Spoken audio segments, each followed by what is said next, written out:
शहबाज शरीफ की हुकूमत अच्छी सी लेकिन हुण आए अब वज़ीर आज़म है शहबाज शरीफ हुण भी ओही ने पिछों उन्हां दी बड़ा है क्या कह रहे हैं नवाज शरीफ ਵੱਡਾ ਚੋਰ ਹੈ।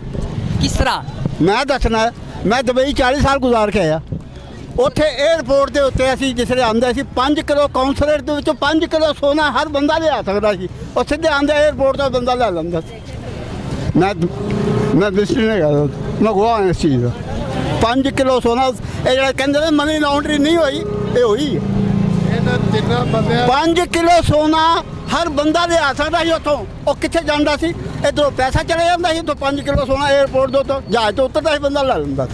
ਇਹ ਕਹਿੰਦੇ ਇਹ ਬੇਈਮਾਨ ਨਹੀਂ ਹੈ ਇਹਨਾਂ ਦਾ ਪਿਓ ਵੀ ਬੇਈਮਾਨ ਸੀ।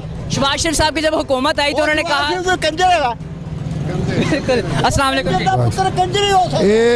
ਇਹ ਤਿੰਨੇ ਜਿਹੜੇ ਬੰਦੇ ਨਾ ਇਹਨਾਂ ਤਿੰਨਾਂ ਨੂੰ ਫੜ ਕੇ ਦਰਿਆ 'ਚ ਸੁੱਟਦੇ ਪਾ ਦਰਿਆ 'ਚ ਸੁੱਟਦੇ ਪਾ ਕੰਜਰ ਤਿੰਨੇ ਹੀ ਜ਼ਾਲਮ ਨੇ ਜ਼ਰਦਾਰੀ ਨਵਾਜ਼ ਸ਼ਰੀਫ ਇਹਨਾਂ ਤਿੰਨਾਂ ਨੂੰ ਦਰਿਆ 'ਚ ਸੁੱਟਦੇ ਪਾ ਉਹ ਗਰੀਬ ਆਦਮੀ ਨੂੰ ਮਾਰਤਾ ਇੰਨੀ ਮਹਿੰਗਾਈ ਕਰਤੀ। शहबाज शरीफ साहब की हुकूमत है इमरान खान साहब की ਇਹ ਸਾਰੀ ਇਹਨਾਂ ਦੀ ਹੈ ਇਹਨਾਂ ਨੇ ਡੰਡ ਲਾਤੀ बेड़ा कर शहबाज शरीफ साहब जब वज़ीर आज़म बने थे उन्होंने कहा था मैं अपने कपड़े बेच दूंगा लेकिन पाकिस्तान में महंगाई नहीं होने दूंगा। ਸਾਡੇ ਲਾਤੇ ਨੇ ਉਹਨੇ ਕੱਪੜੇ ਲੈ ਗਿਆ ਇੰਨੀ ਮਹਿੰਗਾਈ। ਮਹਿੰਗਾਈ ਦੇ ਬਾਰੇ ਕੀ ਕਰਨਾ ਮੈਨੂੰ ਦੱਸੋ ਨਾ ਕਿਉਂ ਕੀ ਰੇਟ ਹੋ ਗਿਆ ਆਟਾ ਕੀ ਰੇਟ ਹੋ ਗਿਆ ਉਹਨਾਂ ਮੂਗਰ ਉਹਨਾਂ ਦੀ ਪੈ ਬੱਚੇ ਹੈਗੇ ਨੇ ਪੈਟਰੋਲ 120 ਰੁਪਏ ਲੀਟਰ ਕਰ ਦਿੱਤਾ ਨਾ 210 हाँ जी सदर यूब 210 है 230 करने वाले हैं सदर यूब मेरा नाम है ठीक है ना थाना ग्रीन टाउन है बड़े हुक्मरान ऐसी क्या कि इमरान खान अच्छा आदमी है ठीक है ना लेकिन सारे टोटली बस क्या कहेंगे जिस तरह पाकिस्तान में महंगाई कर दी गई।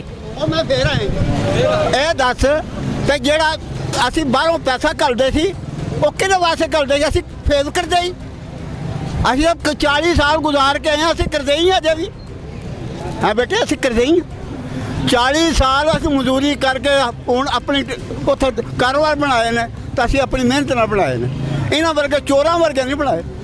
ਇਹ ਚੋਰ ਦਾ ਪੁੱਤਰ ਚੋਰ ਹੀ ਹੋ ਸਕਦਾ। इमरान खान के ज़माने में जब महंगाई हुई तो ਜ਼ਿੰਦਾਬਾਦ ਜਿੰਦਾਬਾਦ। ਉਹ ਮੈਂ ਦੱਸਣਾ ਕਿਸ ਤਰ੍ਹਾਂ ਸ਼ਾਰਜਾ ਸਟੇਡੀਅਮ ਮੈਚ ਜਿਹੜਾ ਪਹਿਲਾ ਹੋਇਆ ਮੈਂ ਉਸ ਤਰ੍ਹਾਂ ਦੁਬਈ ਦੇ ਵਿੱਚ ਹੈਗਾ ਸੀ ਉਹਨੇ ਟਾਸ ਕਰਾਈ ਹੈ ਉੱਥੇ ਇੱਕ ਤੋਲੇ ਦਾ ਸਿੱਕਾ ਹੈਗਾ ਸੀ ਜਿਹੜਾ ਉਹਨੇ ਟਾਸ ਕਰਾਈ ਉਹ ਪਿੱਚ ਬਣਾ ਰਿਹਾ ਸੀ ਉਹਨੇ ਚੁੱਕ ਕੇ ਉਹਨੂੰ ਫੜਾ ਦਿੱਤਾ। ਮੈਂ ਉਹਦੇ ਬੜੇ ਮੈਚ ਦੇਖੇ ਨੇ ਬਹੁਤ ਸ਼ਾਰਜਾ ਸਟੇਡੀਅਮ 72 ਵਾਲਿਆਂ ਦੇ ਨਾਲ ਮੈਂ ਖਾਸ ਬੰਦਾ ਹੈਗਾ ਸੀ। ਇਹ ਜਿਹੜੇ ਚੋਰ ਹੈਗੇ ਨੇ ਇਹਨਾਂ ਨੂੰ ਹੱਕ ਨਹੀਂ ਹੈਗਾ ਘੁੰਮਣ ਕਰਨ ਦਾ। ਇਹ ਤਾਂ ਸਿਰਫ ਕੀ ਹੈ ਸਾਰੇ ਚੋਰ ਫਜ਼ਲ ਮਾਨ ਇਹਦਾ ਪਿਓ ਕੌਣ ਸੀ ਉਹਨੇ ਤਸਲੀਮ ਕੀਤਾ ਪਾਕਿਸਤਾਨ ਨੂੰ ਇਹਦਾ ਪਿਓ ਨੇ ਨਹੀਂ ਤਸਲੀਮ ਕੀਤਾ। ਮੁਫਤੀ ਮਹਿਮੂਦ ਜਿਹੜਾ ਸੀ ਹੁਣ ਕਹਿੰਦਾ ਮੈਂ ਫਜ਼ਲ ਮਾਨ ਕਹਿੰਦਾ ਮੈਂ ਬੜਾ ਥੰਮੇ ਨਾ ਇਹਦਾ ਪਿਓ ਕੰਜਰ ਸੀ ਇਹਦਾ ਵੱਡਾ ਕੰਜਰ ਹੈ ਫਜ਼ਲ ਮਾਨ ਵੱਡਾ ਕੰਜਰ।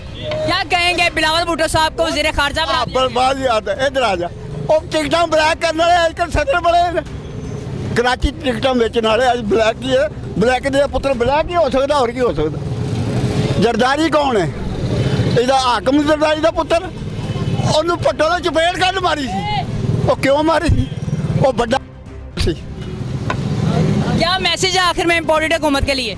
ਆ ਮੋਟਰ ਘੁੜ ਜਾਣ ਘਰਾਂ ਨੂੰ ਇਲੈਕਸ਼ਨ ਕਰਾਂ ਘਰਾਂ ਨੂੰ ਜਾਣ। ਇਮਰਾਨ ਸੰਭਾਲ ਲੇਗਾ ਪਾਕਿਸਤਾਨ ਨੂੰ ਇਹ ਨਹੀਂ ਸੰਭਾਲ ਸਕਦੇ। ਇਮਰਾਨ ਸੰਭਾਲ ਲੇਗਾ ਇਮਰਾਨ ਸੰਭਾਲ ਲੇਗਾ ਮੁਲਕ ਨੂੰ। इमरान जिंदाबाद डंडे से जोर से डंडा लवांगे ना को। बहुत शुक्रिया जी नाज़रीन, आपने बाबा जी की गुफ्तगू समाअत की।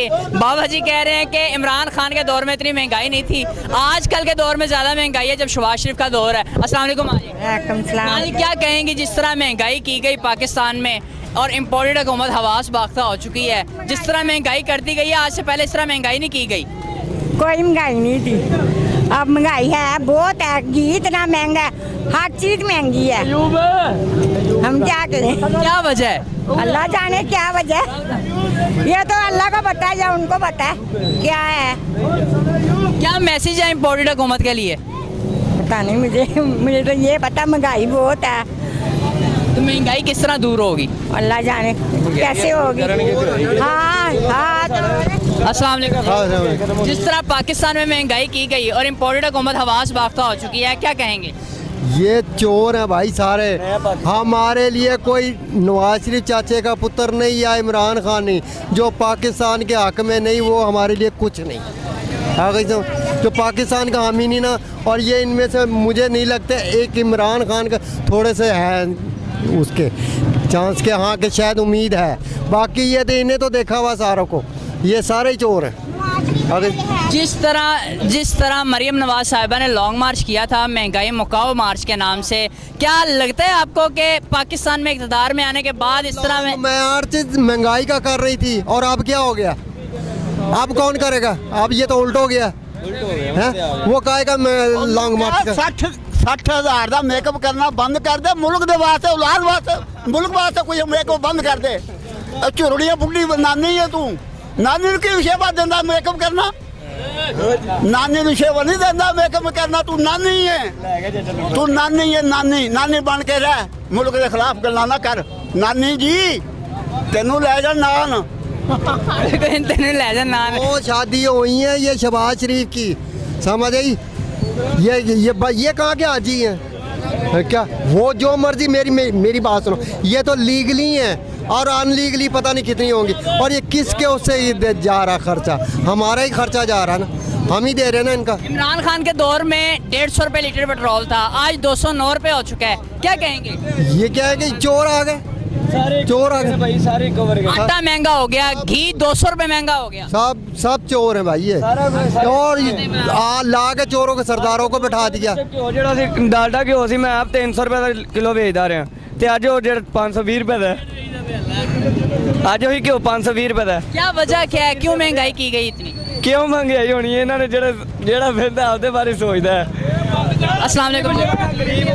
जिस तरह पाकिस्तान में महंगाई की गई और इम्पोर्टेड हुकूमत हवास बाख्ता हो चुकी है, क्या कहेंगे? महंगाई तो चलो हर जगह होता है, हर मुल्क में भी होता है तरीके नाल, लेकिन मैं ये कह रहा हूँ कि एक घर को बिजली नहीं देता है तो पहले 1200 बिल आता था, अभी 7,500 कहाँ से आता है? जब बिजली नहीं होता है तो कहाँ से जो है ना वो बिल देते हैं? तो फिर बिजली नहीं हो। कौन कसूरवार है इतनी महंगाई की गई?